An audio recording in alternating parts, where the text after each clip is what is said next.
If you can do it right now, it would be better because it will be an interactive session, so you would understand it better. Also, Amna, you can Yeah, also switch on your video. but today my camera is not set. All right. Amna, can you switch on your video? Am I audible? Hello, Amna, am I audible?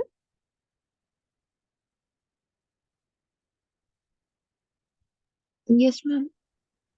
Okay, yeah. Can you switch on your video?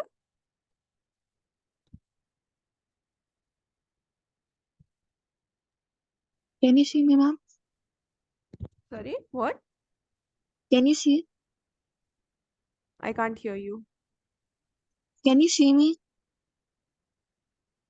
Can I what? Can you see her? Oh, no, I can't see her. Your video is off, dear. Your video is off. When you turn on your video, then only I'll be able to see you.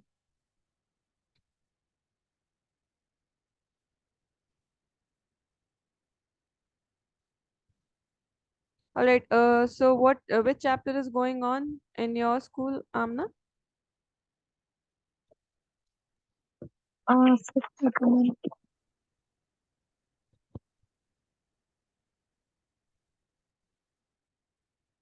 Yes. So is there any specific topic that you people want to study, or like, see, in my opinion, we should start with the first chapter only, like from the beginning, so that we'll cover all the chapters as we go along, isn't it? Yes, ma'am. All right. Okay, so we'll start with the first chapter, that is sexual reproduction in flowering plants. Now, why the flowering plants? Now, see, we know that in the case of flowering plants, meaning the angiosperms, these are the ones that perform the proper sexual reproduction. Now, in this case, what happens is that there are, like you can say, variety of stages and variety of phases that the plant goes through in order to produce the final flower or the seed. Now, in this particular chapter, we're going to talk everything related to the sexual reproduction, the morphology, meaning the external appearance, the structures that are involved in the process of sexual reproduction, and the variety of processes that are also involved. Now, see, if we divide the whole entire sexual reproduction cycle in them, so we can divide them into three major stages. Now, do you people know what is the meaning of fertilization? Fusion of egg And ovum. yes, a fusion of egg and ovum. No. Zygote. No, no.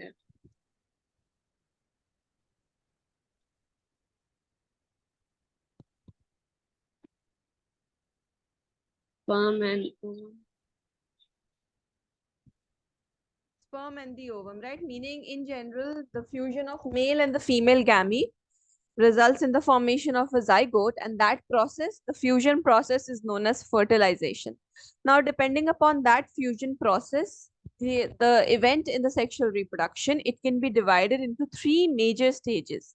The events that happen before the fertilization are the pre-fertilization stages or events. The events that happen during the fertilization is the fertilization events. And lastly, all the processes and the events that take place after the fertilization has been done, those are known as the post-fertilization events.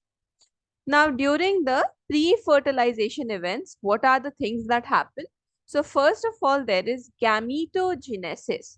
You people know what is the meaning of gametes? Hmm? Gametes. Yeah, what is the meaning of gametes?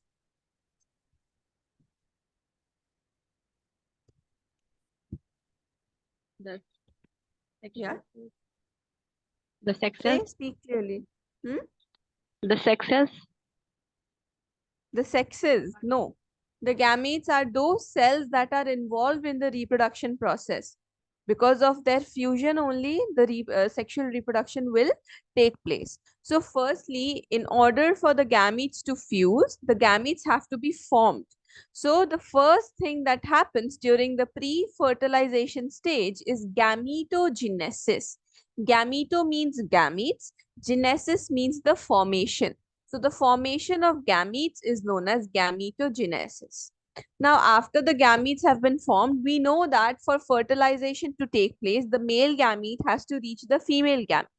So the gametes have to be transferred. So gametogenesis and the gamete transfer, these are the steps that happen during the pre-fertilization stage. Now, after the gametes have been transferred, there comes the fertilization stage. Now, what is the fertilization stage? Here, the male and the female gametes, they fuse and form the zygote. So, formation of zygote takes place during the fertilization stage. Now, after that, meaning during the post-fertilization stage, embryogenesis takes place. Embryo is the proper, like the structure that develops from a zygote, and genesis means formation.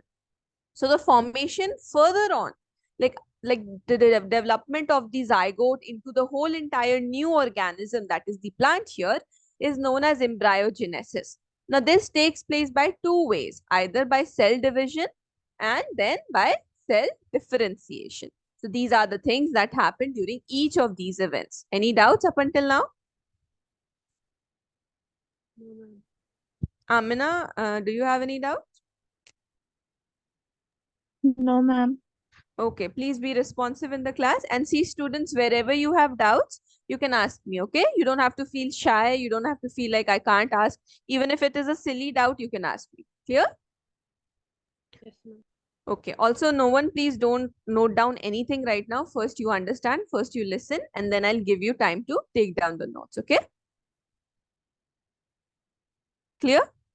Yes, ma'am. All right. Now, you people have studied in class 11th about the various cell cycle and everything. Do you know what is the ploidy of gametes? Meaning whether the gametes are haploid or whether they are diploid? Do you know that? They're haploid Yes, the gametes are haploid. Now, why are they haploid? because they have a daughter cell. They have two daughter cells No, gametes do not have daughter cells. Gametes are themselves the daughter cells. But why are they haploid? because they're divided into two. What? Because they're divided into two. No, dear. See, the gametes are haploid because once, like two of them are fusing together to form one individual, right? So both of them have to be haploid so that when they both fuse together, a diploid zygote is formed. So the formation of diploid zygote is extremely important. So that is why the gametes are haploid in nature. Now let's talk about the pre-fertilization structures and events. Now see, the flower that is there in the plants, it is one of the most important thing of the plant because it is their sexual, you can say, organ in itself. Okay, the flowers are of prime importance. Now, why are they of prime importance? Is because they contain the male reproductive structures and the female reproductive structures in the flower. So if we talk about the flower, there are four whorls of a flower. Whorls means parts. So there are four parts of a flower. We have androecium, gynoecium, calyx, and corolla. So androecium and gynoecium, these two, the first two parts are known as the reproductive whorls, meaning they directly perform in the reproduction process. Then calyx and corolla, these are known as the accessory whorls, meaning they do not directly perform the process of sexual reproduction, but they are indirectly involved in it. Now, androecium is the male reproductive unit and gynoecium is the female reproductive unit of a flower. Now, this androecium, now we talk about the single unit of each of them because we know that bigger structures, they are made up of smaller structures altogether. So let's just talk about the first one, that is androecium. Now we know that androecium is the male reproductive part of the flower, and this androecium, if we find out one single unit out of it, so the single unit of androecium is the stamen. The stamen is the single unit of androecium. Now talking about the single unit of gynoecium. So we have carpels, or you can also call it as pistil. So carpels or pistils are the single unit of gynoecium. Now, the calyx, its single unit is the sepal, and the corolla, the single unit is the petal. So all of these, like the main components, like the main words and their single units are very important to remember. Any doubts up until now? All right. Now talking about the stamen. See, we know that the stamen is the male reproductive unit. That is the androecium. Like it is a one unit of androecium. Now, one stamen is made up of two parts. The first one is anther, and then there is the filament. So this lobular structure that you see right in front, this part is the anther, the bilobed structure. And this long part is the filament. So these are the two parts because of which the stamens are made. Now, talking about the filament, we have already seen that it is a very long structure, and along with being long, it is very thin. So, filament is a long and slender stalk. Slender means thin, and stalk means a straight structure. So it is a long and slender stalk, and the proximal end of the filament is attached to the thalamus. This part is the proximal end of the filament. And where is it attached to? Have you seen in a flower there is like a bulgy part below through which the petals arise? Have you seen that swollen part? Yes, that part is the thalamus of the flower. So from here, what happens? The filament and its proximal end, meaning this part of the filament is actually attached onto that bulgy part of the flower.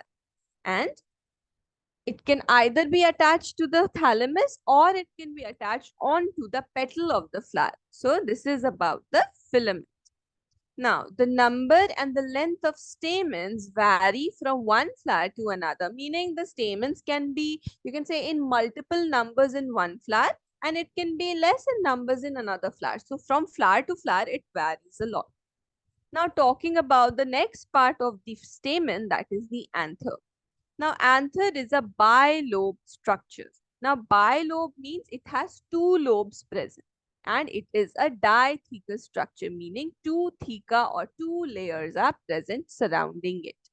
Now, there is a longitudinal groove that separates the theca. Now, if you look at the diagram over here, do you see that there is a line in between? Like, see, if this is lobe number 1 and this is lobe number 2, do you see that in between them there is this line? If you see Yes, it in the ma'am. diagram, right? So that is a longitudinal line. Okay, that is dividing. And do you people know the positions, like what is longitudinal, what is transverse? Do you know it? Yeah. What is longitudinal? Uh, like how do I say, like it's from up to down. From meaning you mean vertical? Yeah, Oh, vertical. okay, vertical. Right, you're right. And what is transverse? Horizontal. Horizontal. Very good. So talking about this longitudinal groove, it separates the theca. So it divides the two lobes of the anther. And whenever we cut a transverse section, so whenever we take the anther and we slice it open like this, like this. So it, and when, like for example, you crack an egg and then you have two parts and then you look at those parts from here. So that is, if you see it that way, then you find that it has four structures or four sides present to it, and that makes it tetragonal in structure. So we see that the anther is tetragonal if you look at, or if you do a transverse section of an anther. Now we know that it has four sides, and each of those four sides, there is the presence of microsporangia. So the anther, or inside the anther, there are microsporangia. And how many? So total four microsporangia are there, two in each lobe. So if this is lobe number 1 and this is lobe number 2, so the first microsporangia is here, the second is here, the third and the fourth will be here. So the anther, it contains the microsporangia. Two of them are present in each of the lobe. So Ma'am. finally, yes. And what is microsporangia? Microsporangia is a structure that will give rise to the pollen grains. You know what pollen grains are? Yeah. Pollen grains are the gametes of the plants, right? So those pollen grains, they are made from the microsporangia only. We'll discuss it later on in more depth, but for now, just remember this. Microsporangia are those structures that will give rise to microspores. Clear? Yes, ma'am. Hmm. Now, talking about the anther, all in all, in its entirety, so the anther is bilobe, it is dithecous, and tetrasporangiate. Tetrasporangiate, why? Tetra means four. So it has four microsporangia. And later on, what happens is that this microsporangia that we're talking about, it develops and becomes the pollen sac. And we know that inside the pollen sac, there will be multiple pollen grains present. And these pollen grains, these are the male gametes in the plants. Any doubts up until now? No, ma'am. Any doubts in the structure of stamen? No. All right. Amna, do you have any doubt?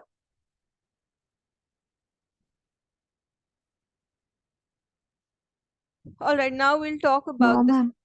Okay. Now we'll talk about the structure of microsporangium in detail.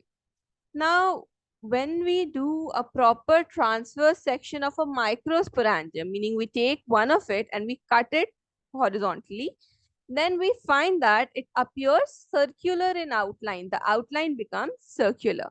And this, like one microsporangia, it is surrounded by four layered wall, meaning inside or outside, there are multiple walls present and they are four in number. The outermost layer is the epidermis. Then after that comes the endothecium. Then comes the middle layer. And lastly, meaning the innermost layer is the tapetum. Now, if you look at this picture, yeah, see this.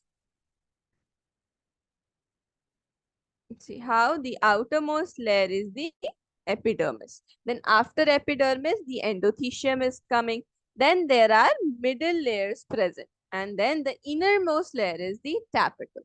So there are four layers in the like surrounding the particular microsporangia. So we took just one of it and we are examining it. So the same thing will be present for the rest of the three also. Now, talking about what functions do these microsporangia or the layers perform, like why is it there? So it must perform some specific function. So epidermis along with endothecium, and middle layer. These three layers, they help in the protection of the pollen. The first function is protection. After that, it also helps in the dehiscence of anther to release pollen. Now see what happens. For example, if this is a pollen grain, sorry, this is a anther. Inside the anther, there is the pollen sac, and inside the pollen sac, pollen grains are made. Now, after the pollen grains are successfully made, then what happens is that this anther will burst. Now, why will it burst? It will burst so that the pollen grains will be liberated out. So, this process of bursting of anther to release the pollen grain is known as dehiscence of anther. And these three layers, epidermis, endothecium, and the middle layer, they help in the dehiscence of anther. That is why they are so important. Now talking about the tapetum. Now this is the innermost layer. And why isn't it mentioned in the protection part? Because it has no function of protection. It provides nourishment to the developing pollen grains. Meaning while the pollen grains are developing, becoming mature, these tapetum, this tapetal layer is responsible for providing the nourishment to the pollen grains. Now, there is a very unique property about the tapetum is that the cells of the tapetum, they possess a dense cytoplasm, meaning its cytoplasm is not very thin, it's not watery, it is dense, it is thick. And this cytoplasm of the tapetum, it contains more than one nucleus. They are usually binucleated. See, normally what happens is that in the cell, okay, in the normal cell, one cell is supposed to have one nucleus, that's it. But when there are presence, like there is the presence of more than one nuclei in any cell, then that is a very peculiar condition. It is a special condition.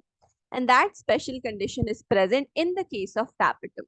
So this tapetum, it possesses a dense cytoplasm, first of all, and secondly, it presence of more than one nucleus, mostly two nuclei is very important. Now, why? Because they have the function for nourishment. And for nourishment, they itself need to have a lot of reserve so that they can provide it to the pollen. So the three layers of the microsporangia and their functions are clear to you, students?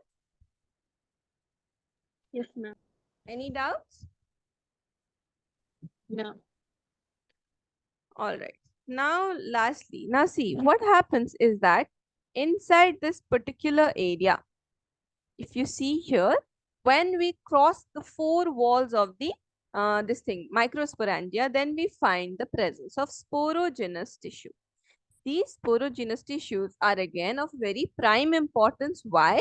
Because they are present at the center of each microsporangia, and these are the homogeneous cells, meaning they are the cells that look alike, that have the same structure and everything, and they undergo the process of meiosis. So meiosis takes place in the sporogenous tissues. Now why? Because we know that for the formation of gametes, meiosis is extremely important, and meiosis takes place to form the haploid pollen grains or the male gametes of the flower. Any doubts? No, ma'am. So see, this is the reason, like this is the thing that I've explained, that why can't the gametes be diploid? See, because we know that if the male organism is there, the male organism is diploid. So if the parents are diploid, what should be the ploidy of the offspring? Like what should be the offspring? Tell me. If the parent is diploid. Haploid. No. Diploid. Yeah, the offspring should also be diploid because like the parents are humans and so is the offspring. Offspring is also human, whether it can be a male human or a female, but still it is a human. So if the parent is diploid, the offspring also has to be diploid. Now, just in case the male and the female, they do not produce haploid gametes and instead they produce diploid gametes. So 2n and 2n will fuse and form 4n zygote. So again, this zygote will develop into the new organism. So now the ploidy level of the parents is 2n, but of the new offspring is 4n. Again, this is so not, you can say, the thing that is supposed to happen, and apart from that, this is against the rule, right? No two individuals can have a different looking organism or a totally different organism with a different genetic makeup. So that is why the gametes, they have to be haploid so as to restore the number of sets of chromosome, because we know that in the offspring the set of chromosome is like it has to be exactly the same as the parents. So if the parent is 2n, the offspring also has to be 2n. Clear? Yes, ma'am. Any doubts up until now? Ma'am, so how will that happen? Like, if the parent is having twin, how will the offspring have twin? See, the offspring has 2n when one gamete from one parent, which is n, and another gamete from another parent, which is n. These two gametes fuse and become 2n. So the zygote now that is formed is 2n zygote. And this zygote only will develop into the new organism. So the organism will also be 2n only. And how will the gametes be haploid? So the gametes will be haploid because of meiosis. This is the special division which reduces the number of sets of chromosomes. So if the parent is 2n, after meiosis, it will have n gametes. And then those two gametes will fuse and form 2n again. Clear? Yes, ma'am. Yes. So this is an example. This is not the normal case scenario. So now the next thing that we have to discuss is microsporogenesis. But before that, you people note it down.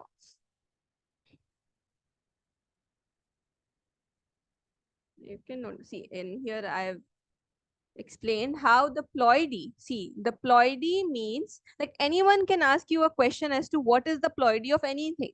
So you should know what is the meaning of ploidy first of all. So ploidy means the sets of chromosomes that are present in the organism. Now the ploidy is of variety of types. We have haploidy, meaning only one set of chromosome. We have diploidy, meaning two sets of chromosome. Triploid means three sets of chromosome, and polyploid means more than three sets of chromosome. Clear? Now this triploid and polyploid situation is found in plants, but it is not found in animals. Yes, now you people can note it down. Also tell me when you're done so that I'll scroll. And you can, like, while you're noting it down, read it nicely, understand it, and if you have any doubts, you can ask. Okay.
Can you scroll up?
Can you scroll?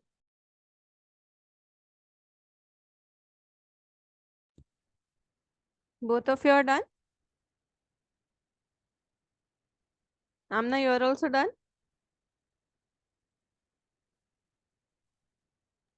Done, ma'am.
Can you scroll?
Can you scroll?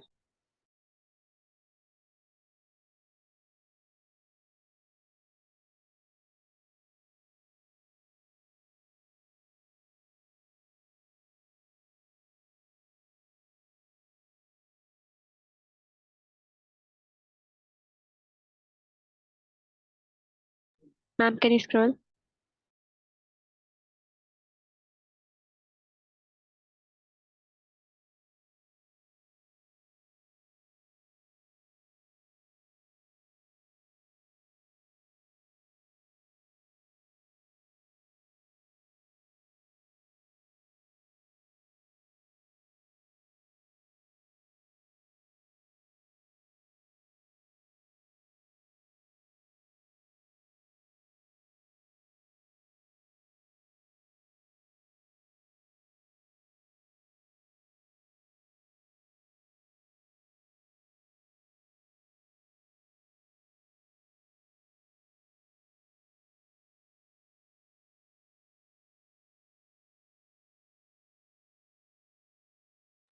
Ma'am,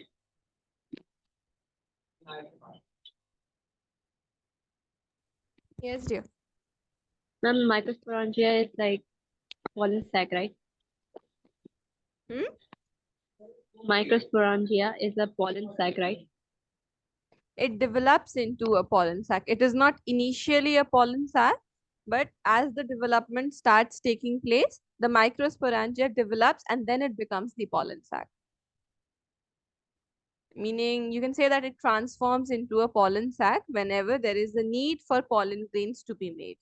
Clear? Yes, ma'am.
Okay, sir.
Can you scroll?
Can you scroll?